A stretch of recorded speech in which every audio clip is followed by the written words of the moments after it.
Hello, my name is Keshwani. That's Keshwani, Keshwani. We are here because we want to prepare for GMAT.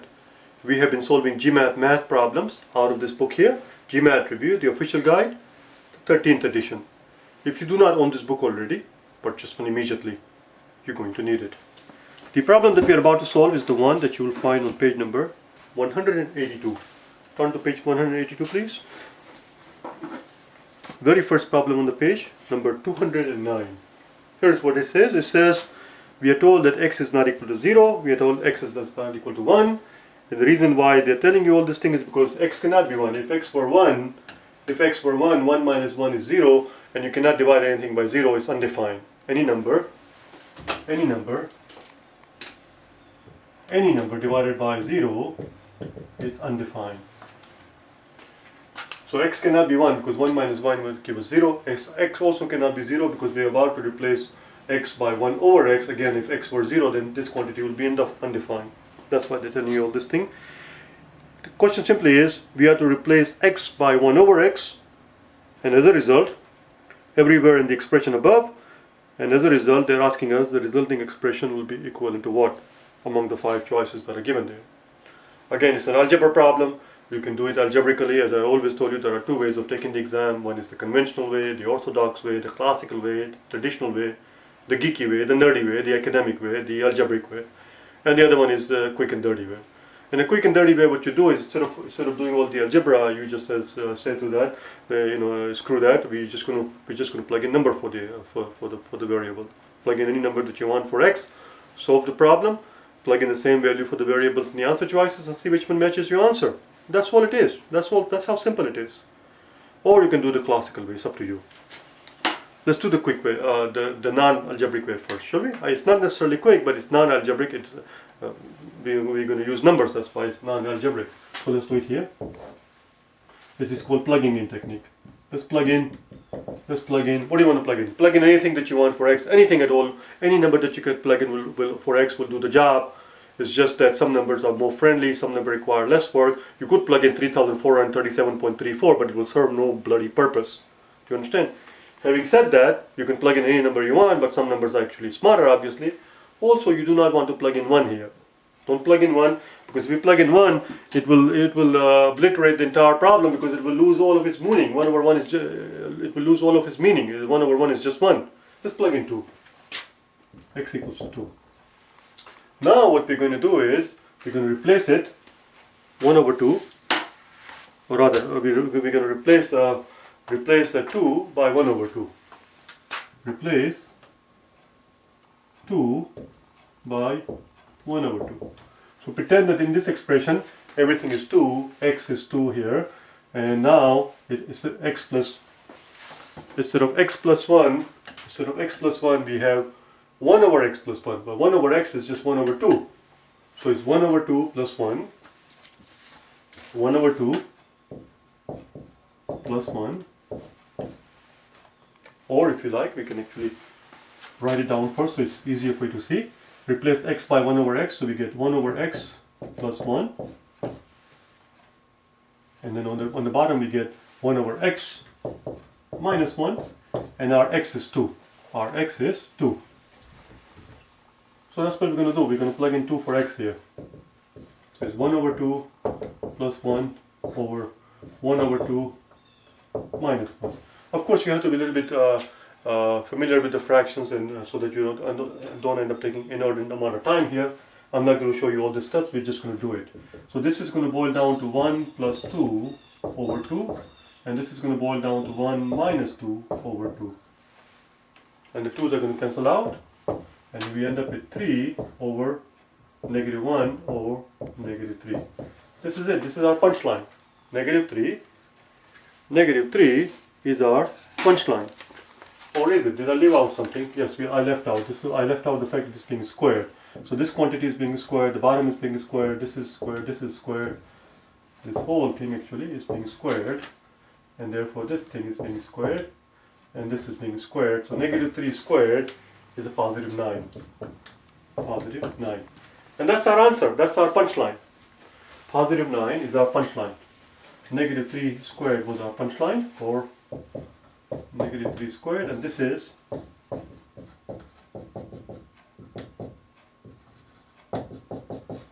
what I refer to as our punchline.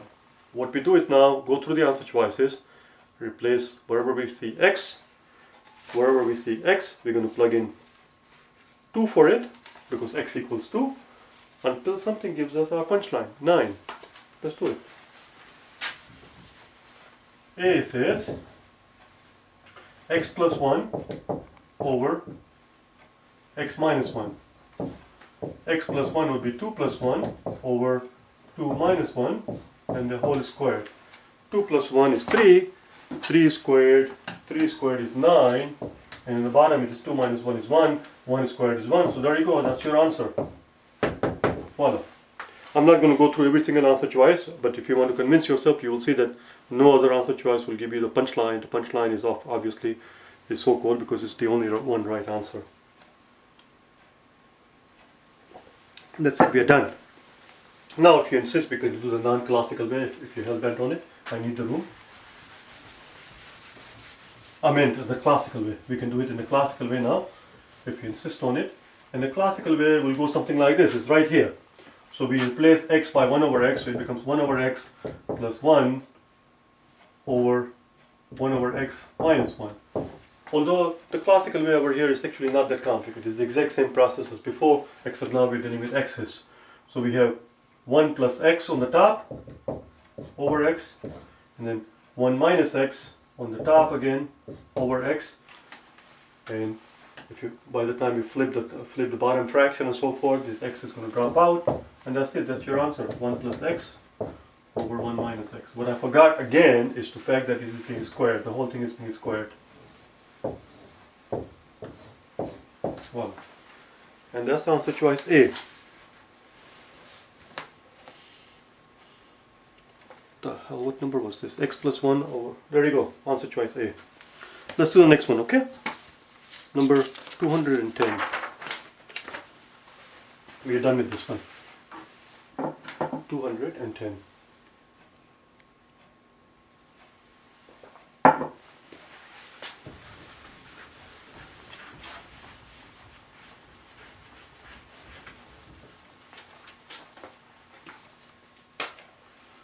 In 210 they tell us that z equals 50. Question is, how much is x plus y? And here is a diagram.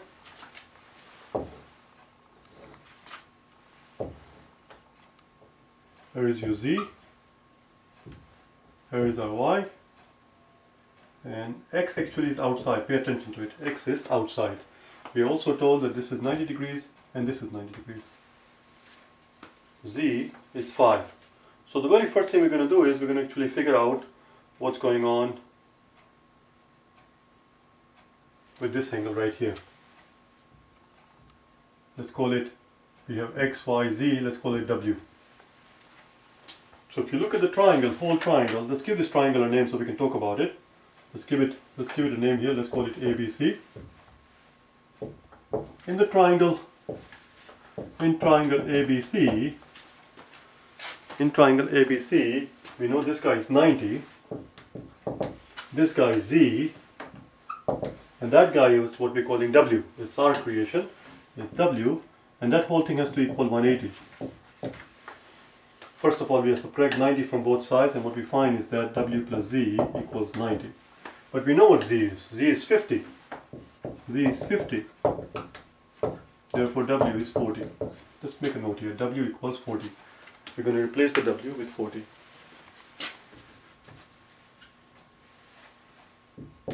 So once we know the W is 40, this angle is 40, the outside angle must be 140. We're going to erase this thing from the last problem.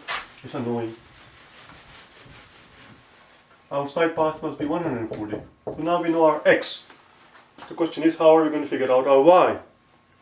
Well, Y is actually very straightforward, very simple. Now what you have to what we have to do is look at this quadrilateral A, B, let's call this thing P and Q.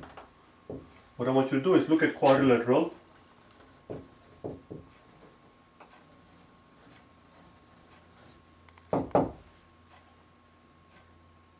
I knew I put that thing in the wrong place. That's an L, isn't it? Quadrilateral. Look at the quadrilateral A, B, P, Q. A, B, P, and Q. This quadrilateral right here.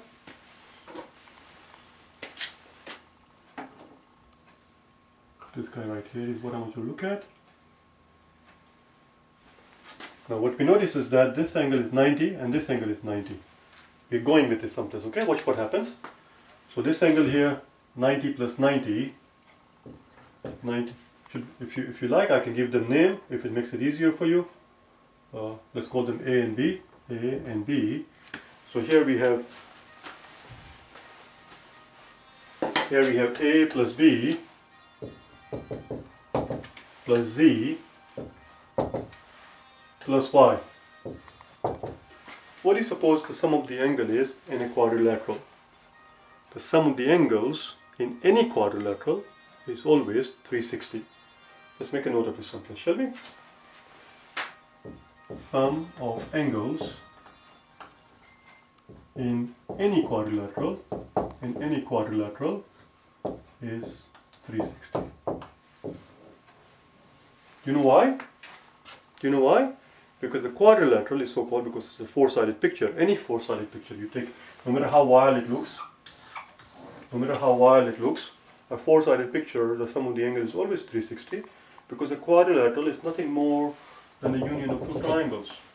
It's a union of two triangles, and since sum of the angles in a triangle is 180, therefore, and because of the fact that quadrilateral is made up of two triangles, it's 2 times 180, 360. So that's what we're going to use here. We're going to use that knowledge here. We're going to use that knowledge, and now we know that this has to add up to 360. Well, we know A is 90 and B is 90 because we're told because of the symbol. So this is 90 plus 90.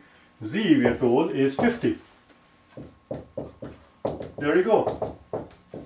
Now we can solve for our y. We already knew x. We found the x before. Right there is the x. We solve for our y and we're done.